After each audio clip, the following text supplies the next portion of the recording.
नमस्कार.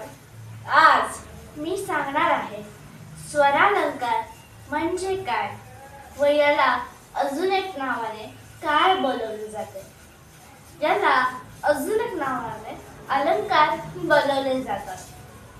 स्वरालंकार ईच रागामध्ये वेगळ्या पद्धतीने सादर केले जातात.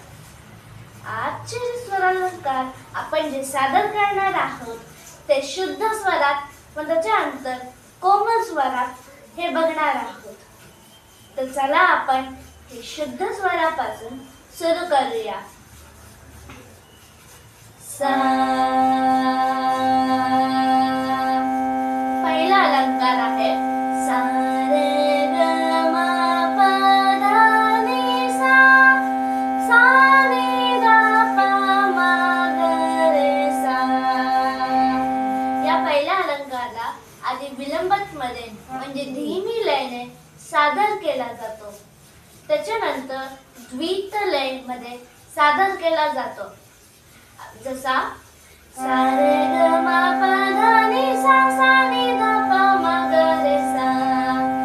हा एक पूर्ण अलंकार श्वास घेऊन एका श्वासात सादर केला जातो. असे 12 अलंकार असतात. ते 12चे 12 श्वास घेऊन एका श्वासात सादर केले जातात. तर चला आपण दुसरा कुठला आहे ते बघूया. सा सा सा रे रे